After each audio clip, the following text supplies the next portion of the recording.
Bonjour et bienvenue dans ce nouveau cours concernant les soins de plaie et la réfection des pansements. Donc cours qui fait partie de l'UE 4.4 qui elle-même fait partie de la compétence 4.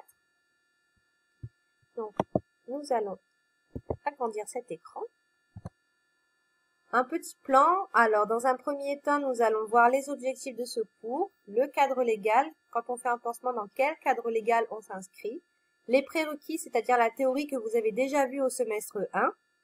Nous verrons la cicatrisation, ses différents stades, les différents types de pansements selon la cicatrisation. Ensuite, nous verrons les plaies, comment faire le pansement d'une plaie aiguë et d'une plaie chronique. Je vous proposerai par la suite une petite vidéo concernant la technique de réfection des pansements avec la technique des gants stériles et la technique des pinces. Enfin, les différents matériels de réparation cutanée avec l'ablation de fil et d'agrafe, les sutures cutanées adhésives et la colle chirurgicale. Enfin, nous conclurons et une bibliographie vous sera proposée. C'est pour vous montrer la théorie que j'ai utilisée pour construire ce cours notamment. Concernant cette légende, alors, quand vous allez voir apparaître des logos, ça voudra dire, ça par exemple, que c'est vraiment votre rôle infirmier. Quelles actions faire? Quel est votre rôle quand vous êtes face à une situation? Donc ça, retenez bien ce logo et surtout celui-là. Donc toute la théorie de ce cours est importante, mais à mon sens, il y a certaines choses qui sont plus que vous devez plus retenir. Donc quand vous voyez ce logo, soyez attentifs. Et ça, ce sont les rappels donc de la théorie que vous avez déjà vue au semestre 1. Les objectifs de ce cours, donc. Comprendre, apprendre et intégrer des techniques de soins de plaie et de réfection de pansement. Mettre en œuvre ses savoirs et son raisonnement infirmier pour créer des conditions optimales pour une cicatrisation rapide. Et évidemment, c'est éviter les risques infectieux. Car la plaie, ça constitue toujours une porte d'entrée importante et il y a un risque infectieux qu'il faut toujours prendre en compte. Le cadre légal, donc, effectuer les soins de plaie et faire des pansements s'inscrit dans le rôle prescrit et le rôle propre du Code de la santé publique.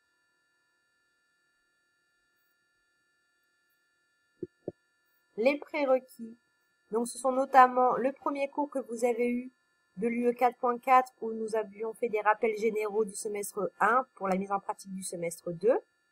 L'UE 2.1 avec la physiopathologie de la peau et la cicatrisation. Et aussi l'UE 4.1 avec la prise en charge des escarres, mais aussi tout ce qui concerne soins de confort et de bien-être. Il faut toujours le mettre en place, peu importe les UE par la suite et peu importe la théorie pratique que vous allez avoir après, toujours prendre en compte soins de confort et de bien-être pour le patient. On va le voir plus tard. Donc la cicatrisation, nous allons faire un rappel des différents stades et nous allons voir les différents types de pansements. Donc les différents stades. Donc une plaie, qu'est-ce qu'une plaie finalement? C'est une rupture de la continuité de la peau et la cicatrisation va comprendre plusieurs stades. Donc il va y avoir la vasoconstriction, l'hémostase, ça ce sont des stades qui vont véritablement permettre de réduire le saignement. Donc il va y avoir une action des vaisseaux avec une action aussi des plaquettes qui vont produire du fibrinogène et qui vont protéger dans un premier temps la peau des infections par la formation d'un caillot. Ensuite, il y a la phase inflammatoire avec la vasodilatation et le nettoyage. La phase de prolifération et de migration où de nouveaux vaisseaux vont se former pour amener de l'oxygène et des nutriments. Avec, premièrement, la formation d'un tissu de granulation. Donc, c'est un tissu fragile et c'est pas encore le tissu définitif. Puis la phase de régénération où il va y avoir une formation de tissu épithélial. Et pour les plaies profondes, il va se former un nouveau tissu composé de cellules dont la forme et la fonction vont différer du tissu environnant. Enfin, la phase de maturation et de remodelage où le tissu de la peau va essayer de revenir au plus près de sa structure normale. Donc je trouvais que ce schéma reprenait bien ces différentes phases. Donc ça, la phase de saignement qui correspond à la vasoconstriction et l'hémostase. La phase inflammatoire avec l'inflammation, la vasodilatation et le nettoyage, avec l'action des macrophages et des fibroblastes. La phase de migration,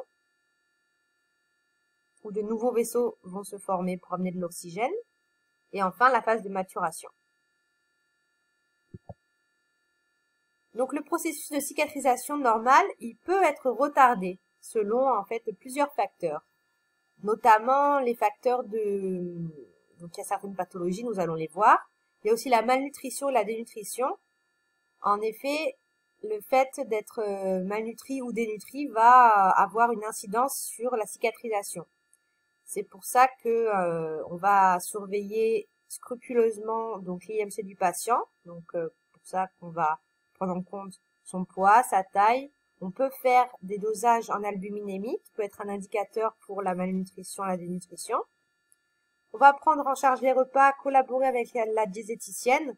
On va noter ce que le patient prend pendant les repas, par exemple. Ça va vraiment être un rôle important en fait, et ça va jouer sur notre prise en charge pour éviter l'apparition de plaies et des défauts de cicatrisation. Donc les infections, on va s'assurer que le patient, on va déjà lui assurer des soins d'hygiène. Et les soins d'hygiène, ce ne sont pas que l'hygiène dans les soins techniques, c'est aussi l'hygiène en règle générale. Donc favoriser un environnement propre, des draps propres, etc. Avec bien sûr la surveillance d'apparition des signes infectieux. Donc je vous renvoie pour ça au cours de la 4.1 pour tout ce qui est l'équilibre alimentaire. Et concernant l'infection, je vous renvoie au cours de la 2.10. Les corticoïdes et les ANINS, donc ce sont des médicaments en fait qui peuvent jouer sur la cicatrisation. Donc par rapport à leurs actions anti-inflammatoires, ils peuvent inhiber la phase de bourgeonnement des plaies. En fait, les anti-inflammatoires vont provoquer une vasoconstriction et donc supprimer la réponse inflammatoire. Concernant les pathologies, donc il y en a plusieurs, notamment celle-là. Donc les pathologies, l'artériosclérose, c'est-à-dire en fait que l'hypoxie des tissus, là vous voyez bien que au niveau des artères, il va y avoir une diminution du calibre des artères qui va entraîner une hypoxie, donc un manque d'apport en oxygène de ces vaisseaux. Et donc ça peut justement entraîner des défauts de cicatrisation. Ensuite, il y a l'insuffisance veineuse. Alors en fait, l'insuffisance veineuse, vous voyez qu'il y a une stase en fait qui va se créer au niveau de la veine, une stase en fait de sang qui va faire qu'il va y avoir moins d'apport en oxygène. Donc on appelle ça une hypoxie de stase. Ainsi qu'une altération de la diffusion de l'oxygène. Donc le diabète va provoquer en fait plusieurs effets secondaires en fait. Donc l'hyperglycémie, il va y avoir un risque infectieux accru par la présence de sucre dans le sang. Donc vulgairement on dit que la bactérie aime le sucre. Donc c'est pour ça qu'on va éviter que le patient soit en hyperglycémie pour éviter en fait les risques d'infection et de surinfection. Dans la pathologie du diabète, il y a aussi un défaut physiopathologique de la microcirculation. Donc il y a moins si vous voulez, le sang circule moins bien au niveau de la microcirculation. Il y a un défaut de circulation assez important, donc notamment au niveau des extrémités, des pieds. Et il y a un défaut de sensibilité, c'est-à-dire que quand on a une plaie, on va pas forcément le sentir comme quelqu'un qui est non diabétique le sentirait, par exemple. Et donc secondairement, en fait, le diabète peut entraîner de l'artériosclérose, par exemple. Là, c'est tout ce que le diabète peut avoir en termes de complications. Donc, vous voyez aussi qu'il y a les artériopathies diabétiques. Donc, artériopathie diabétique avec l'artériosclérose. Ensuite, au niveau des déficits immunitaires aussi, bien sûr, avec VIH, cancer, immunosuppresseurs, ces déficits peuvent entraîner une altération de la phase inflammatoire et développer une résistance aux infections. Ensuite, les troubles de la coagulation et les pathologies hématologiques. Donc, les thrombopénies et les déficits en facteurs de coagulation vont perturber les phénomènes de coagulation. Donc là, le petit schéma, c'est en fait pour vous montrer que ça va jouer sur plusieurs éléments du sang. Donc, concernant le rôle infirmier, donc ça c'est vraiment important. Concernant le rôle infirmier, prendre en charge les plaies, c'est prendre en considération les facteurs favorisant leur apparition et traiter les pathologies chroniques. En effet, si on comprend pas la physiopathologie, déjà, ce qui se passe au niveau au niveau de la cicatrisation, ce qui va se jouer au niveau des éléments figurés du sang, si on comprend pas les pathologies, pourquoi il faut plus surveiller certaines pathologies que d'autres, prendre en charge les plaies, ça va être compliqué. C'est-à-dire qu'il faut vraiment que vous compreniez l'importance de cette prise en charge selon les patients que vous allez avoir en face de vous.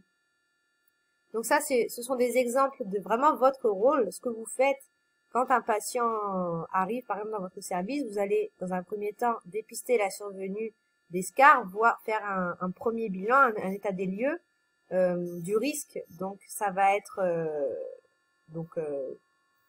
la prise en compte de l'IMC, l'albuminémie, évaluer le degré de mobilisation, d'autonomie, pour éventuellement mettre en place des matelas anti-escar. Donc ça, vous verrez, il y a différents scores et selon les protocoles des services, c'est bien mis en place. Vous allez devoir collaborer avec la diététicienne, mais aussi avec les aides-soignants pour voir en fait ce que le patient mange. Il faudra être rigoureux dans l'hygiène des soins, mais aussi l'hygiène du quotidien, donc ça on l'a dit. Observer et évaluer les premiers signes d'infection, de surinfection des plaies. Donc ça, on va le voir en fait, quels sont les signes d'infection et de surinfection, ce que vous allez évaluer, ce que vous allez évaluer vous quand vous allez voir une plaie. La prise des traitements, donc si un patient a un traitement, si par exemple il est diabétique, vous allez devoir vous en assurer. Veiller à un équilibre glycémique correct. Connaître les pathologies favorisant l'apparition de plaies, ce qu'on a dit tout à l'heure, et éducation et prévention. Il vaut mieux prévenir que guérir, finalement. Ça peut aller vite, une plaie. Donc là, plaie chronique, escar et ulcère. Donc c'est les différents stades en fait d'une plaie chronique. Donc ça c'est quand c'est une évolution défavorable et ça l'évolution favorable. Donc ça peut aller d'une plaie épidermisée à nécrosée. Ça, ce sont les différents stades de l'escar. Donc érythème, donc ça correspond à ça. Érosion superficielle, ça correspond à une plaie bourgeonnante. Érosion totale et la nécrose. Donc ça, je voulais vraiment le mettre en avant, le fait que la phase inflammatoire, c'est un processus physiologique normal. Je vous donne un exemple. Souvent, on va écrire communément sur les transmissions plaie propre non inflammatoire. Une plaie, c'est toujours en soi un petit peu inflammatoire parce que c'est un processus physiologique normal. Ce qui va être anormal, c'est quand c'est très inflammatoire, très rouge, très boursouflé, très induré, par exemple. Ça, c'est un petit code couleur aussi qui peut vous aider pour prendre en charge les plaies, pour savoir ce que vous allez mettre dessus. Donc la cicatrisation et les différents types de pansements. Donc si on reprend le code couleur, quand une plaie est épidermisée, on va protéger. On va protéger en mettant en place des hydrocolloïdes extra minces. On verra après quelques photos. Une plaie bourgeonnante, donc il faut absorber tout en maintenant un milieu humide. C'est ça qui est compliqué. Donc avec la mise en place d'hydrocellulaires et d'hydrofibres, ça ce sont des pansements vraiment absorbants. Hydrofibres, c'est très absorbant, ça ressemble comme à des mèches. Le tulle gras, si c'est superficiel, en fait ce qui va être compliqué dans les plaies bourgeonnantes, c'est de mettre en place un milieu humide pour favoriser la cicatrisation, mais pas trop pour éviter la macération. Ensuite, les plaies fibrineuses. Donc la fibrine, c'est une nécrose, c'est une nécrose humide qui va empêcher la bonne cicatrisation qu'il va falloir retirer pour favoriser une cicatrisation correcte. Donc face à de la fibrine, on va mettre en place, pareil, quelque chose qui va absorber, hydrocellulaire, hydrofibre, et détertion mécanique, donc débridement, retrait des tissus morts, c'est-à-dire qu'on va retirer cette fibrine. Ensuite, pour les plaies infectées, donc un traitement local, et on va empêcher la propagation. Donc, pour empêcher cette propagation, il y a des pansements à base d'argent, de charbon, qui vont absorber les bactéries pour éviter la colonisation des germes. Et parfois, il y a une mise en place d'antiseptiques au niveau local, avec des crèmes, des pommades, et parfois on va même faire des prélèvements bactériologiques, avec un écouvillon par exemple. Ensuite, pour les plaies nécrosées, on va hydrater et ramollir. Donc là, il faut enlever cette nécrose, mais dans un premier temps, il faut vraiment la ramollir pour pouvoir la retirer. Donc ça va se faire avec à l'aide d'hydrogel et détertion mécanique. type quadrillage pour meilleure absorption. Avec un bistouri, souvent ce qu'on peut faire, c'est quadriller la zone nécrosée pour qu'il y ait une meilleure absorption de l'hydrogel. Pour ces plaies, en règle générale, on va nettoyer à l'eau stérile avec des compresses stériles et sécher. Je dis en règle générale parce qu'encore une fois, ça dépend de la prescription médicale déjà et ça dépend aussi du protocole du service et du matériel que vous allez avoir. Donc par rapport à ce code couleur, là, c'est vraiment les différents types de matériel. Donc vous voyez pour les plaies épidermisées, ça c'est un hydrocolloïde qui est extra fin. Ensuite, pour les plaies bourgeonnantes, ça c'est un hydrocellulaire, c'est un pansement absorbant. Ça, c'est un pansement hydrofibre, donc c'est très absorbant. Donc hydrocellulaire, hydrofibre, hydrogel. Et ça, c'est un hydrocolloïde, donc c'est comme lui, mais c'est beaucoup plus épais. Donc, on va mettre, par exemple, pour de la nécrose, si on peut, on va enlever ce qu'on peut faire. Si on ne peut pas, on va quadriller la zone, mettre de l'hydrogel et mettre en place un hydrocolloïde. Et ça, c'est important. Je voulais vraiment le mettre en avant, que tout ce qui est crème gel, si vous recouvrez avec quelque chose d'absorbant, comme un hydrocellulaire, par exemple, ça va être beaucoup moins efficace. Donc c'est pour ça qu'on va mettre plutôt un hydrocolloïde si on met en place de l'hydrogel pour justement permettre une efficacité du produit plus pertinente. Sur les plaies infectées, donc, on l'a vu, ça c'est les pansements à base d'argent ou à base de charbon, les antiseptiques locaux et la bétadine tulle ou crème, ça va être utilisé pour soit les brûlures superficielles, peu étendues, ou quand il y a un risque accru de surinfection sur les plaies qui sont très inflammatoires. Et ça c'est du tulle gras, donc ça va être pour les plaies superficielles, pour les brûlures et pour éviter les adhérences, parfois aux compresses, que les fils rentrent dans les agrafes. Donc ça peut être intéressant aussi.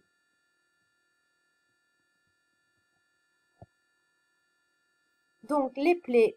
La technique de soin des plaies va être adaptée selon le niveau de risque infectieux. Donc, il en existe 3. Le risque bas, risque médian et risque haut. Donc, pour le pansement, c'est le risque médian.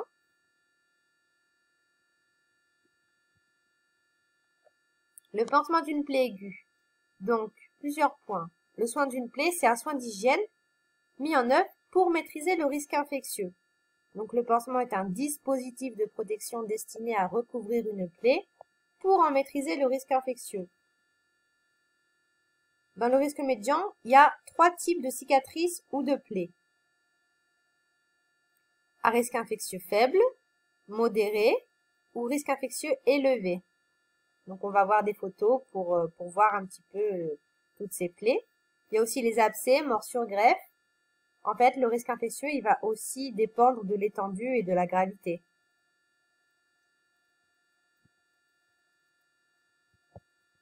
Donc quelques photos. Donc pour les plaies aiguës à risque infectieux faible à modéré. Donc là, vous voyez, c'est une plaie avec des fils. Ça, une plaie avec des agrafes.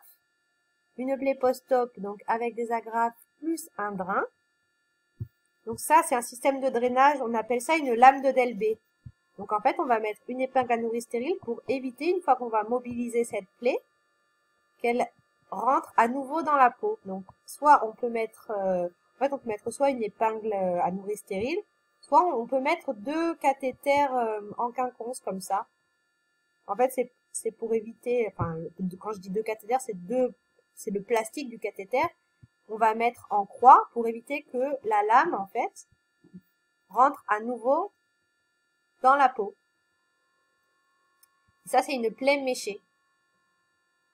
Mais tout ça, en fait, une mèche, une lame ou un drain sont des systèmes de drainage. C'est différent, on appelle ça de différentes façons. Ce sont des systèmes de drainage. Drainage par mèche, drainage par lame. Donc ça, ce sont les plaies à risque infectieux faible à modéré. Ensuite, donc ça, ce sont déjà les plus grosses plaies. Donc risque infectieux modéré à élevé, donc avec atteinte des couches profondes, une plaie traumatique avec une perte de lambeaux et de substances, une plaie infectée, donc on le voit à la couleur, une plaie d'amputation, la plaie avec perte de substance et la plaie, donc ça c'est un fixateur externe. c'est un risque assez élevé car en fait, ça va être ouvert. La plaie va être ouverte, elle va pas être refermée comme un simple pansement. Donc, principes généraux pour la prise en charge des plaies. Donc, quels vont être les objectifs? Donc, d'éviter une infection ou une surinfection, de protéger la plaie et de réaliser le soin dans le respect des conditions d'hygiène. Préparer le patient. Donc, on va avant tout évaluer sa douleur, donc avant de faire le soin, et aussi pendant. On va évaluer son état général avec les constantes. Si on va évaluer son état de fatigue, on peut un petit peu aussi moduler le soin qu'on va faire, si on peut le faire un peu plus tard, ça dépend. On va évaluer son état nutritionnel comme on l'a vu tout à l'heure. On va le prévenir du soin et on va s'assurer de son consentement. Et une fois qu'on aura fait tout ça, on va préparer son matériel. Donc, au préalable, on vérifie sa prescription. S'il y a un calcul de dose avec dilution, on fait son calcul de dose.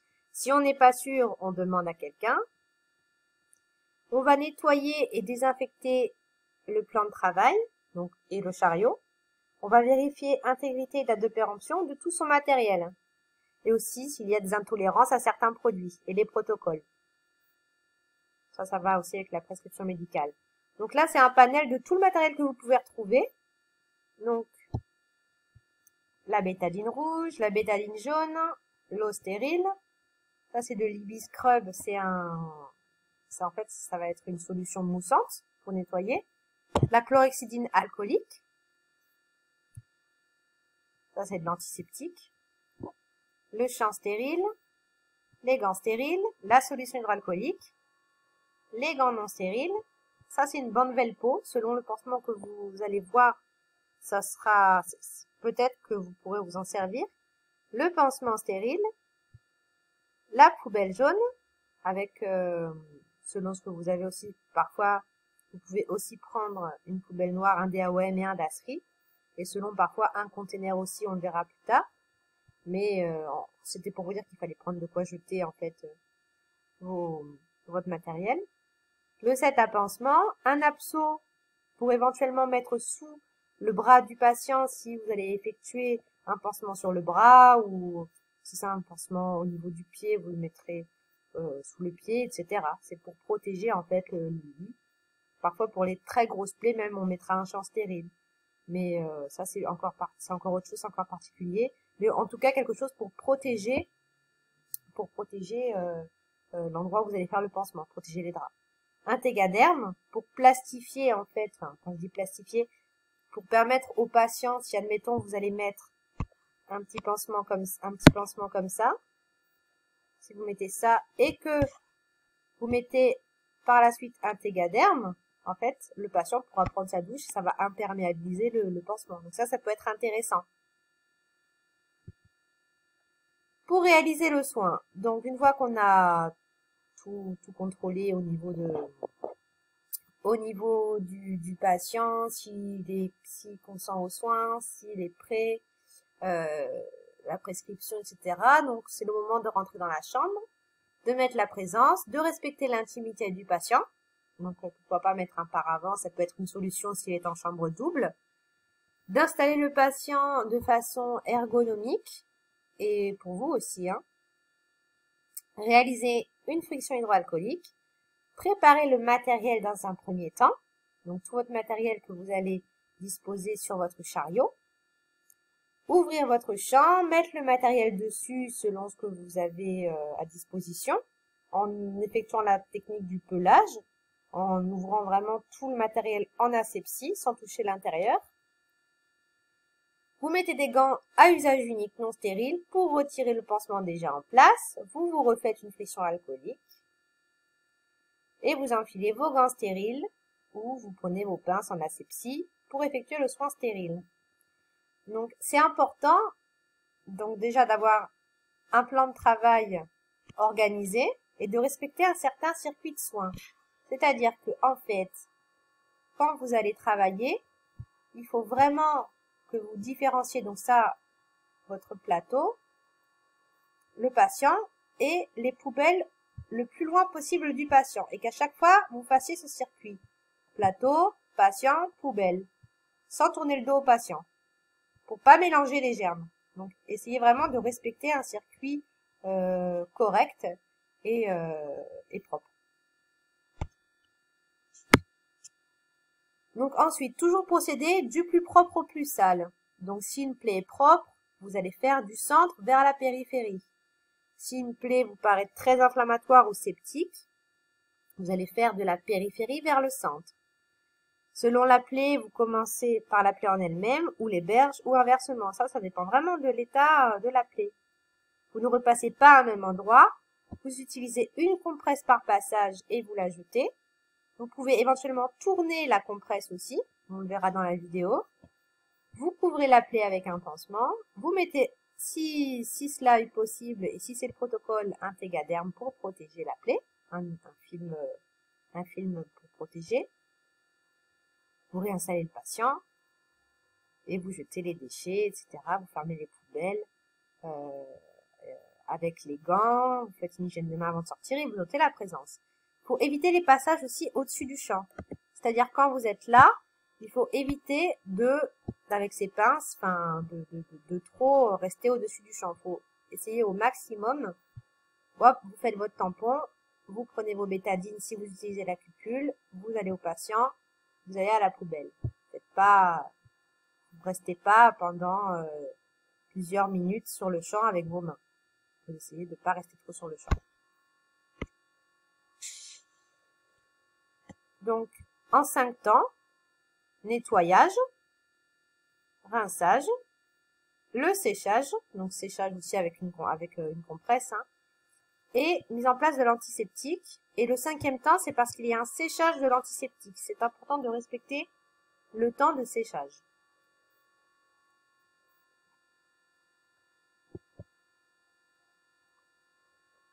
Donc, surveillance et transmission. Pendant le soin, il faut s'assurer de l'absence de signes d'inflammation, donc douleur, rougeur, chaleur, œdème, induration, écoulement anormal, odeur anormale. Vous assurez de l'absence de douleur, d'inconfort, de réaction allergique. Il faut que le pansement soit occlusif et vous n'oubliez pas de parler au patient. C'est pas parce qu'on fait un soin technique qu'on ne s'occupe pas du patient ou de son voisin, ou il faut quand même s'occuper du reste. Pas être focalisé que sur ce qu'on fait, même si parfois on a besoin de concentration, il faut aussi s'ouvrir un petit peu. Transmission orale et écrite. Donc, une fois que vous aurez effectué votre soin, vous daterez, signez dans le dossier de soins qui soit informatisé ou écrit. Localisation du pansement, l'aspect de la plaie, ce que vous avez utilisé en termes de produits et de matériel, ce que vous avez fait concrètement, les réactions du patient qui vont vous sembler pertinentes à notifier, et tout renseignement important concernant le soin. S'il y a eu des complications, un incident, quelque chose d'anormal que vous avez perçu, ça ce sera votre jugement, votre raisonnement. En tout cas, c'est important d'effectuer des transmissions pour la continuité des soins, pour la cohérence du pansement, et parce que en fait, c'est important quand on prend en charge une plaie, que ce soit cohérent et que les gens s'en tiennent à une prise en charge et à un traitement. Sinon, ça peut être complètement inefficace qu'on met dessus. Donc, pansement d'une plaie chronique. Ça, c'est différentes choses que vous pourrez voir pour le traitement d'une plaie. Donc, une plaie chronique est une plaie dont le délai de cicatrisation est allongé en raison de la présence d'une ou plusieurs causes de retard de cicatrisation. Donc, quelques exemples de plaies chroniques: ulcères, escarres ou plaies diabétiques. Je vous renvoie au début de cours. Selon les stades de la plaie, il existe des soins spécifiques. Donc, le traitement des plaies par pression négative, en fait, c'est un dispositif qui va véritablement créer, en fait, une sorte d'aspiration et va maintenir un milieu humide et va favoriser la cicatrisation beaucoup plus rapidement. Donc, ça, c'est un ulcère de jambe, l'escarre au talon, et ça, c'est une plaie diabétique typique. La technique de réfection de pansement en stérile, donc la technique avec les gants et avec les pinces. Je vous propose de regarder une petite vidéo, donc ça dure 10 minutes. Bonjour, voici une petite vidéo concernant les bonnes pratiques de réfection d'un pansement. avec dans un premier temps une vidéo sur la technique des gants. Donc là, on se met de la solution hydroalcoolique sur les mains avant de commencer. Donc nous avons au préalable vérifié les dates de péremption des produits, nettoyé notre chariot, on s'est assuré du consentement du patient. Tout ce qu'on vient de voir en fait. Toujours parler au patient même pendant qu'on fait un soin, ça c'est important. Ne pas oublier que même si on fait un soin technique, on n'oublie pas le côté relationnel aussi. Donc là, bien faire les 7 étapes dans les règles de l'art. On va sortir son matériel avec la technique du pelage, donc ouverture du matériel en asepsie. On va veiller à ne pas toucher en fait l'intérieur du champ qui doit rester stérile. Et là, on va au fur et à mesure déposer son matériel sur le champ stérile en essayant d'être le plus loin possible du champ. Donc, on va faire cette technique, la technique du pelage, pour vraiment ouvrir tous les produits en asepsie.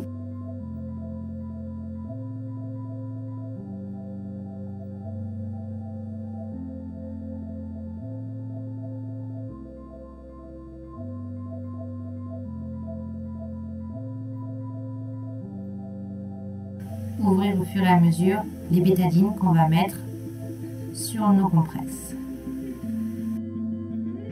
Pareil, on essaye de le faire le plus loin du champ possible pour éviter les fautes d'asepsie.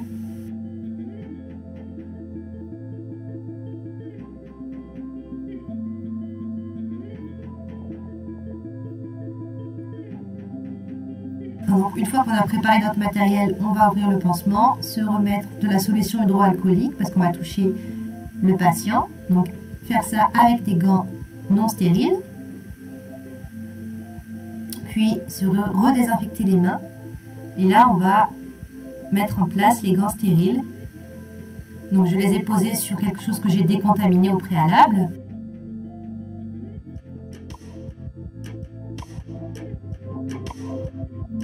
Il y aura un PowerPoint qui va détailler ça, hein, la mise en place de ces gants. Donc, on enfile le premier gant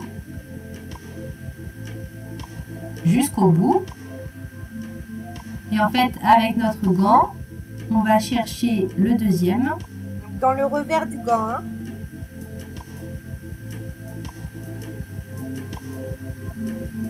Et pareil, on va insérer le gant jusqu'au bout.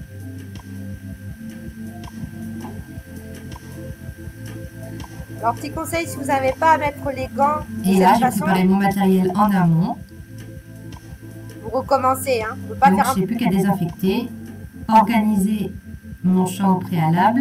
Pas faire un pansement si les gants sont mal mis. Et effectuer des tampons avec une main plateau, donc là c'est la main gauche, qui va me servir à réaliser des tampons. Et délicatement, je le prends avec ma main patient. N'essayez de pas toucher les deux mains. Et là, je vais désinfecter donc avec la technique de l'escargot, du plus propre au plus sale.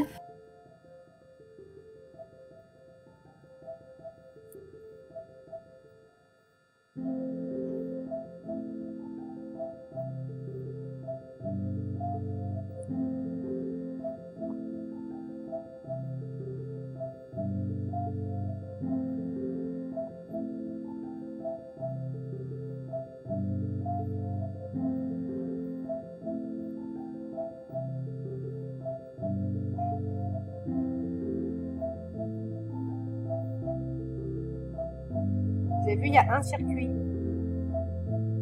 Je prends, je fais le tampon, je le passe dans l'autre main sans toucher les mains, je vais au patient, je jette la compresse et je tourne pas le dos au patient.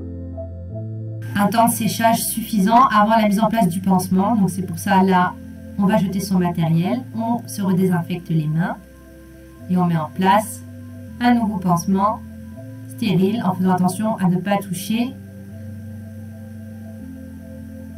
l'endroit où va être posé le pansement.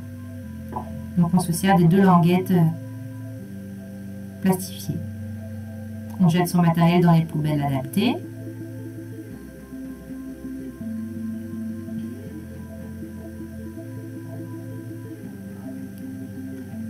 On réinstalle tout.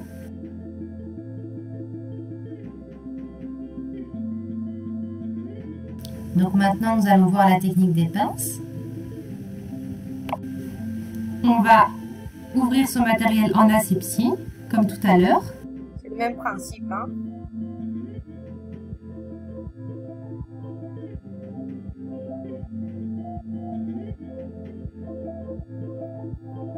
On va sortir le champ en faisant attention de ne pas toucher l'intérieur du set.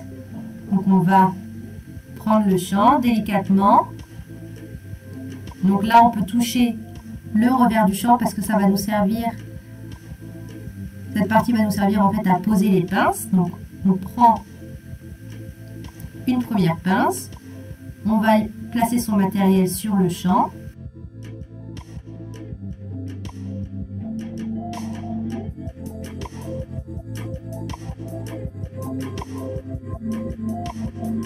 N'oubliez pas d'ouvrir les bétadines avant, c'est une erreur que vous allez souvent faire.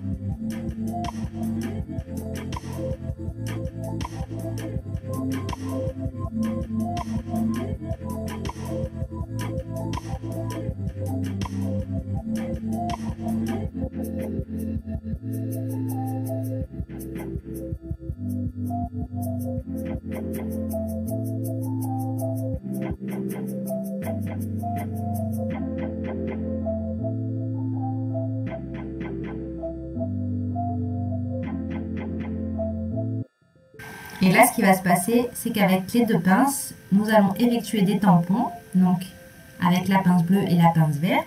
La pince bleue sera la pince pour le champ et la pince verte sera la pince pour le patient. Et on va vraiment distinguer ces deux pinces tout au long du soin.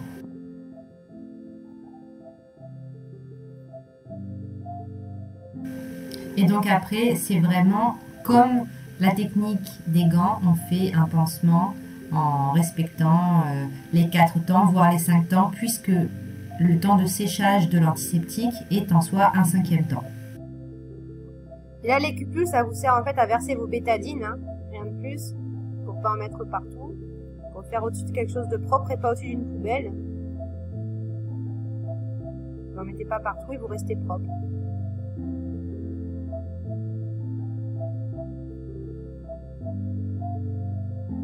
Vous avez aussi la possibilité de tourner le tampon si jamais vous êtes face à une plaie qui est grande par exemple.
Selon les habitudes du service, vous verrez aussi qu'on peut tout à fait se servir du set à pansement, de la cupule en fait du set pour mettre les bétadines dedans.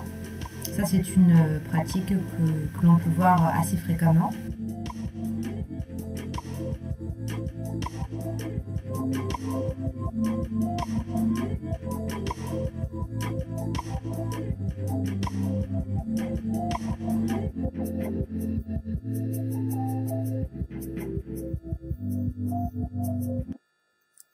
Voilà, merci de votre attention pour cette petite vidéo. Donc, nous allons revenir au cours.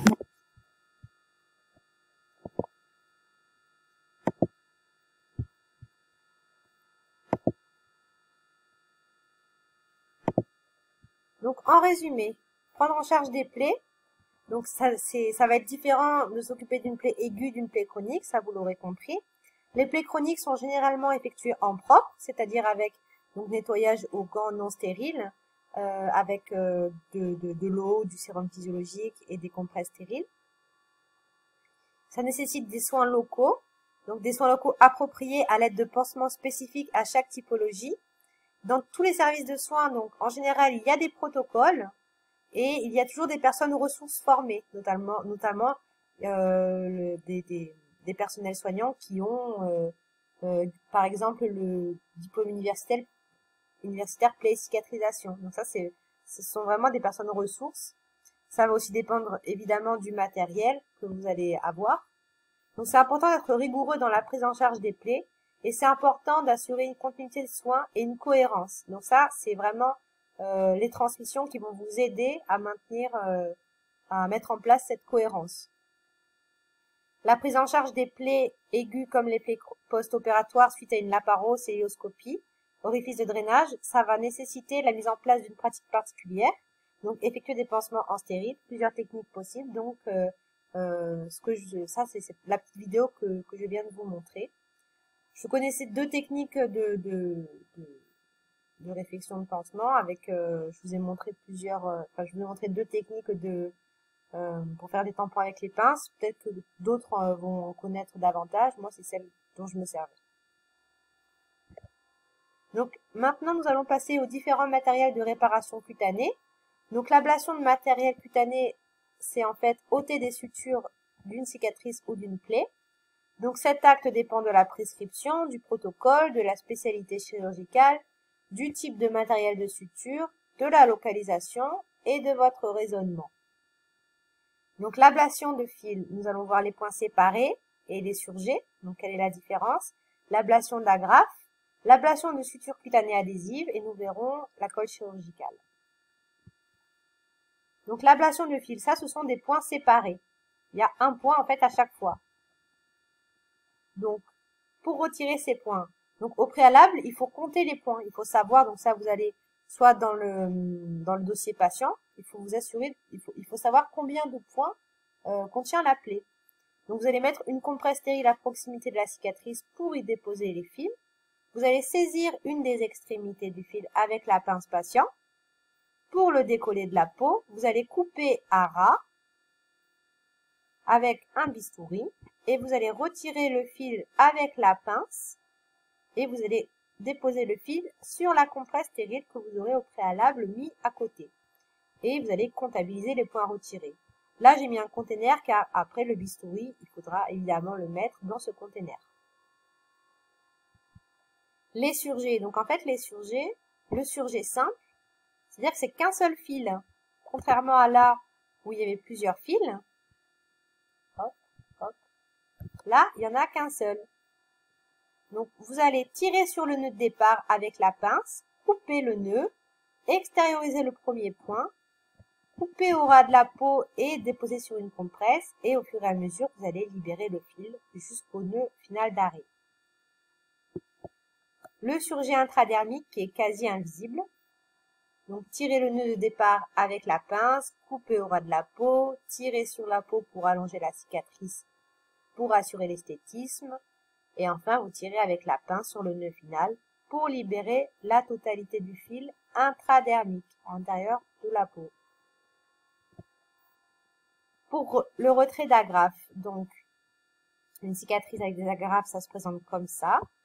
Donc, on appelle ça soit le haut agrafe, soit la pince Michel, ça dépend. Vous allez entendre certainement les deux. Donc, pour retirer une agrafe, vous allez ouvrir, donc glisser le bec de la pince entre la peau et le centre. Dégager délicatement l'agrafe. Poser l'agrafe sur la compresse. Donc, pareil, vous allez compter combien il y a d'agrafes au départ sur la cicatrice. Donc, vous allez vous référer au dossier de soins. Vous allez poser votre agrafe sur la compresse une fois que vous l'aurez dégagé délicatement et vous allez faire de même au fur et à mesure. Très souvent, on va vous demander de doter une agrafe sur deux dans un premier temps pour éviter les désunions de plaies et pour éviter justement des éventrations éventuelles. Vous allez comptabiliser les agrafes retirées Et généralement, dans un premier temps, retrait d'une agrafe sur 2, comme je viens de le dire. Ensuite, ça, donc communément appelé les stéristrips, ce sont des sutures cutanées adhésives, des bandelettes pour permettre la fermeture des plaies superficielles hors zone de traction. Donc pour la mise en place, vous allez rapprocher les berges, parce que vous pouvez les mettre en place vous-même. Hein. Vous allez rapprocher les berges et les maintenir, coller un côté de la bandelette de façon perpendiculaire à la plaie, puis la ramener sur l'autre berge de manière à fermer parfaitement la cicatrice. Et l'ablation, ça se fait délicatement en maintenant la peau. Enfin, la colle chirurgicale, donc colle à usage externe pour fermer les incisions propres et franches. On le voit de plus en plus ça. Ça va remplacer les sutures cutanées, les agrafes, les stéristrips, les fils. Pas de pansement, pas d'ablation. C'est-à-dire que quand le patient revient et que sur sa plaie, vous voyez qu'il a de la colle chirurgicale, en fait, vous n'avez qu'à surveiller. Et ça donne d'excellents résultats cicatriciels. Le problème, c'est que ça a un coût qui est assez élevé. Le coût est élevé de ce traitement. Donc, c'est pour ça que c'est pas encore mis en place systématiquement. Donc, pour conclure, prendre en charge les plaies et effectuer des pansements. Donc, c'est connaître la physiopathologie des plaies pour comprendre le processus de cicatrisation. Chaque type de plaie égale un soin spécifique. Ces techniques de soins sont valables aussi pour l'asepsie de matériel. Par exemple, vous allez faire des pansements en 4 ou en 5 temps pour les pansements de voie veineuse centrale, les pansements de cathéter artériel, pour le nettoyage des drains. Il faut connaître son matériel et travailler en asepsie. Il faut avoir le sens de l'observation et acquérir un raisonnement infirmier pour cette prise en charge. Donc la dextérité, ça s'acquiert avec le temps et l'expérience. C'est normal au début d'être un peu long quand on va effectuer un tampon ou quand on va faire un pansement. C'est normal. L'important, c'est de travailler proprement et d'avoir des gestes précis. Mais après, c'est normal de mettre un peu de temps au début. Important de faire des transmissions pour assurer une continuité et une cohérence dans la prise en charge. On n'occulte pas les soins relationnels. Le pansement n'est pas juste un acte, mais bien un soin à une personne. Et chaque pansement, chaque prise en charge d'une plaie est un soin singulier qui doit être personnalisé. Même s'il y a un protocole, parfois, on va adapter le protocole selon. Je vous remercie de votre attention. Si vous avez des questions, vous n'hésitez pas à utiliser le forum de l'ENT dans l'UE 4.4. Donc ça, c'est quelque chose qui vous arrivera régulièrement. Et cette bibliographie qui m'a permis de monter ce cours. Donc je me suis servi de ces sites internet et de l'expérience que j'ai acquise. Je vous remercie. J'espère que cela vous aura aidé dans certaines de vos questions. Et si vous avez des questions, n'hésitez pas.